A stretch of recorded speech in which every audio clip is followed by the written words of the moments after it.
Ini film itu ngebahas tentang seorang gadis yang usia masih di bawah umur banget, umurnya masih 11 tahun. Dia tuh tinggal di Kabul, Afghanistan, dan dia berada di bawah pemimpin atau pemerintah Taliban. Ya, yang seperti kita tahu ya, pemerintah Taliban tuh gimana sih kerasnya sama perempuan. Ya, betul. Dia ini anak tengah dan dari keluarga muslim nih. Dia mengalami beberapa kesusahan nih dalam hidupnya nih. Lo melihat filmnya ini gimana nih, El?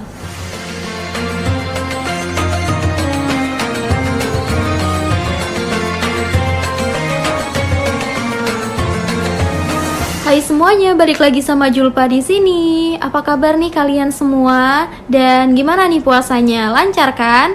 Acara podcast kali ini tuh bisa gue bilang spesial karena sepanjang podcast gue bakal ditemenin sama si El. Say hi El. Halo semuanya. Gimana nih El? Sehat? Alhamdulillah sehat. Alhamdulillah. So ya, buat kalian yang baru bergabung, terima kasih dan semoga kalian enjoy dengan acara kita.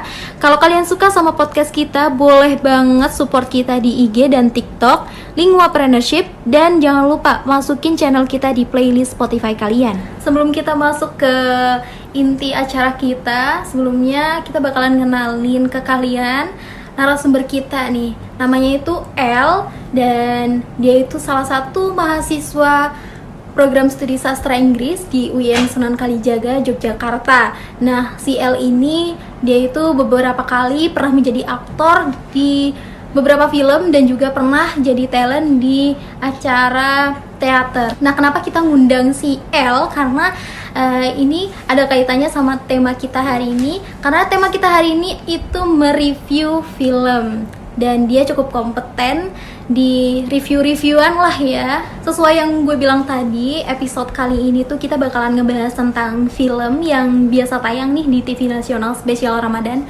Nah, El, di sini tuh yang bakalan kita review nantinya itu judulnya The Breadwinner. Iya. Nah, gue jelasin secara singkat aja ya. The Breadwinner ini tuh film tahun 2017-an yang dia itu mengangkat tema, gimana ya gue bilangnya, ini cukup berat ya, takut blunder. Nah, jadi ini film itu ngebahas tentang seorang gadis yang usianya itu masih di bawah umur banget, umurnya masih 11 tahun. Dia tuh tinggal di Kabul, Afghanistan, dan dia berada di bawah pemimpin atau pemerintah Taliban. Ya, yang seperti kita tahu ya, pemerintah Taliban tuh gimana sih kerasnya sama perempuan. Ya, betul. Dan ini nih El, dia ini anak tengah dan dari keluarga muslim nih. Dia mengalami beberapa kesusahan nih dalam hidupnya nih. Lo melihat filmnya ini gimana nih El? Oke, kalau kita ngomongin tentang karakter utamanya ya. Karakter utamanya di film ini kan anak tengah ceritanya. Iya. Jadi anak kedua dari 3 bersaudara. Iya. Di film ini diceritain kalau si karakter utamanya ini, anak tengah ini bertugas sebagai provider di keluarganya gitu. Iya, Karena ceritanya kan bapaknya ini ditangkap ya. Iya benar, ditangkap oleh pemerintah Taliban. Dan jadi si anak tengah ini jadi provider bagi keluarganya. Jadi si karakter utama ini harus ngasih makan adiknya dan juga harus ngasih makan ibu dan kakaknya gitu. Iya, jadi kayak terhimpit gitu ya, dua generasi gitu ya. Betul. Betul. Dan di usia yang masih sangat-sangat belia ya, masih 11 tahun, si karakter utama ini punya tanggung jawab yang sangat besar ya. Besar banget. Dimulai dari dia harus nimba sumur ya, nimba air di sumur maksudnya. Terus juga dia harus jualan buat nyari makan gitu. Itu sebuah perjuangan yang sangat-sangat berat ya bagi anak perempuan di usia segitu. Dan di bawah pemerintah Taliban juga ya. Ya, ditambah kepemerintahan yang sangat-sangat opresif, terutama kepada perempuan ya.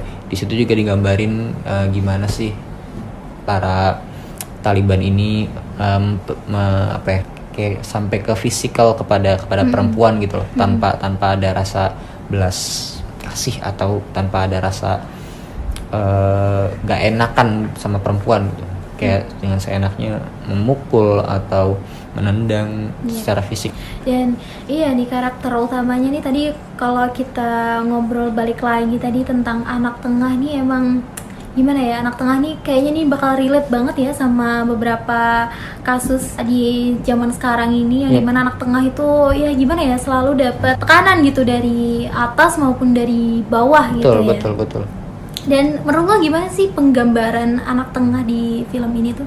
Iya, menurut gue juga baru nyadar ternyata relate ya sama zaman sekarang gitu. Zaman sekarang ada kata-katanya sandwich generation. Nah, gitu. Itu dia. Sandwich generation yang punya beban buat menafkahi generasi di bawahnya dia dan juga generasi di atasnya dia gitu.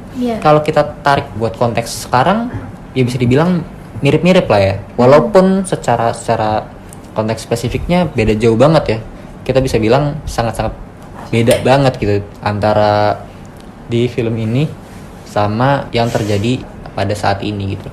Jadi kalau di filmnya kan ya bukan sandwich generation secara yang kita artiin sekarang ya. Lebih ke dia anak tengah yang intinya satu-satunya anak yang masih bisa diharapin sama keluarganya gitu. Tapi ya titik tengahnya ketemunya antara sandwich generation sama di film ini anak tengah ini, mereka berdua itu sama-sama posisi itu, beban itu tuh bukan jadi sebagai pilihan hidup dia gitu, tapi emang udah seharusnya kayak gitu.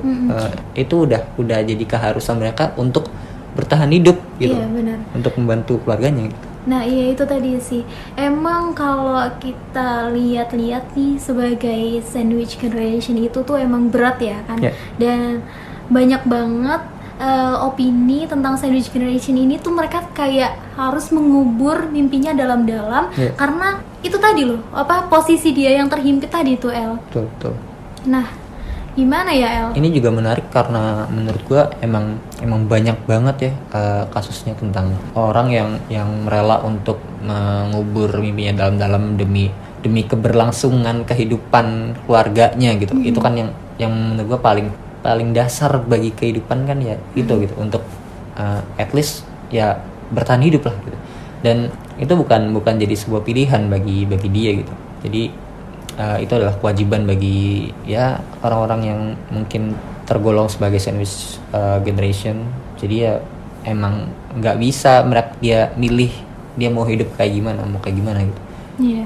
Dan kalau kita lihat lagi nih El, ini kan filmnya animasi ya, dan dia tuh membawa topik yang berat gitu loh. Ini kok bisa gitu loh film animasi tapi bawa topik yang berat kayak gini. Ini menurut lo nih, pandangan lo gimana nih tentang ini nih? Ya, ini yang menurutku juga menarik banget tentang film ini, karena selama yang kita tahu film animasi ya mostly pasti dibuat ya audiensnya buat anak-anak gitu ya, buat entertain, buat ngehibur anak-anak gitu loh. Iya benar. Dan biasanya tema yang dibawain dan visual yang digambarkan itu ya ceria, terus bikin seneng gitu loh, bikin menghibur. Sedangkan apa yang ditunjukkan di film ini tuh sangat-sangat berbeda jauh ya. Dari mulai temanya yang sangat-sangat berat, sangat-sangat dalam. Terus juga visualnya ya bisa dibilang bukan yang menceriakan itu gitu loh. Bisa dibilang dark lah ya. Visualnya kalau kita bandingin sama film-film animasi pada zaman itu, pada tahun itu, ya bisa dibilang banyak film animasi yang visualnya jauh lebih bagus lah gitu, lebih keren visualnya secara visual. Tapi ya titik berat di film ini, filmmaker kan bikin film ini buat menyampaikan pesan gitu. bukan sebagai entertain belaka gitu. Jadi emang filmmaker mengesampingkan keindahan visual dan menitik beratkan pada pesan yang pengen disampaikan di film ini. Dan menurut gua pesannya nyampe banget ya. Didukung dengan ya visual yang nggak neko-neko lah bisa dibilang, tapi tetap dapat. Sepanjang obrolan kita tentang sandwich generation tadi ya El, gue kayak nangkep satu hal nih, kayaknya ada perbedaan konteks antara film ini sama realitas sekarang nih, yang di film ini nih ya, yang di film ini tuh si bapaknya mohon maaf dia difabel dan akhirnya dia kurang dalam memenuhi tanggung jawabnya sebagai pencari nafkah di keluarganya. Nah realitasnya sekarang ini banyak banget gue baca jurnal yang orang-orang dengan sandwich generation itu sebenarnya mereka masih memiliki orang tua yang masih bisa mencari nafkah gitu Jadi ada sedikit perbedaan nih di sini. Betul. Menurut lo nih melihat fenomena ini gimana ini? Oke. Kita tarik dari filmnya dulu ya, The Breadwinner. Ini kan di ceritanya si bapaknya ini difabel dan di awal film itu diceritain bahwa bapaknya ini walaupun punya kekurangan secara fisik tapi masih willing buat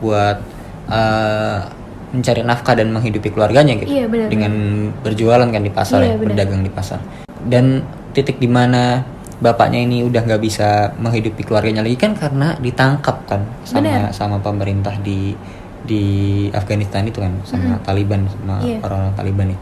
Dan itu perbedaan yang sangat-sangat signifikan menurut gue ya.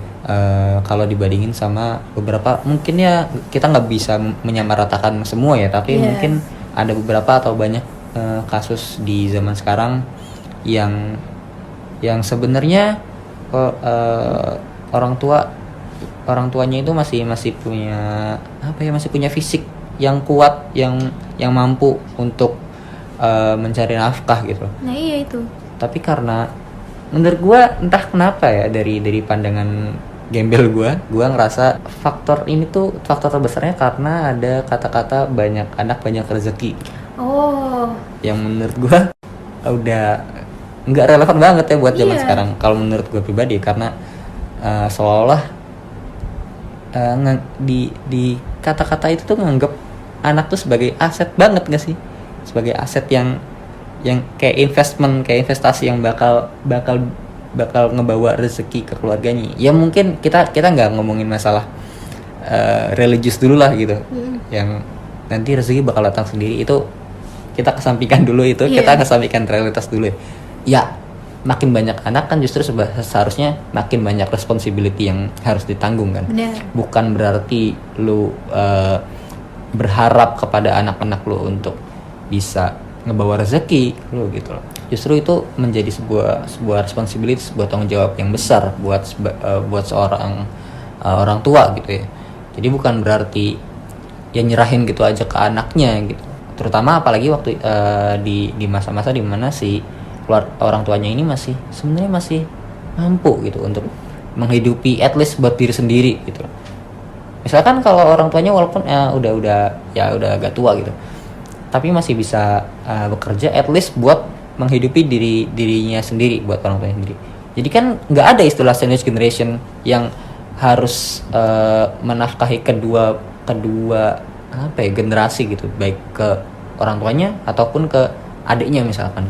Itu sih yang menurut gua yang terjadi kebanyakan di belakangan ini. Iya banget sih, gue juga gimana ya, miris gitulah sama kata-kata yang lu tadi sebutin. Banyak anak banyak rezeki, yang mana itu malah disalahgunain. Anak tuh jadi aset gitu loh, jadi investasi di masa tua yang harus menunjang kebutuhan orang tua dan juga saudara atau mungkin adik atau mungkin bahkan keluarga dari sandwich generation itu sendiri. Betul. Makasih banyak El udah mau terima undangan dari podcast ini. Ya, sama-sama. Dan sebagai penutup nih, dessertnya nih, kira-kira kesan dan pesan lu apa nih buat pendengar setia podcast kali ini? Ya, pokoknya buat film ini The Breadwinner menurut gua salah satu film yang sangat-sangat gua rekomendasikan buat kalian nonton ya, karena dari segi pesan sangat-sangat kuat, dari segi gue juga nyaman banget buat nonton film ini gitu loh, karena dari segi visual juga nggak neko-neko lah bisa dibilang gitu, karena sangat-sangat pentingin storyline-nya gimana gitu dan pengembangan karakternya gimana gitu. Overall menurut gue ini recommended banget buat kalian tonton, terutama buat puasa-puasa begini kan, buat ngabuburit kalian daripada gabut, bisa lah nonton The Breadwinner ini. Ya, makasih sekali lagi buat El yang udah nemenin podcast kita hari ini. Seru banget dan banyak banget wawasan baru yang kita dapat kali ini. Dan buat kalian yang tertarik sama podcast kita, silahkan di follow IG dan TikTok link Wapreneurship. Dan jangan lupa masukin channel podcast kita ke playlist Spotify kalian.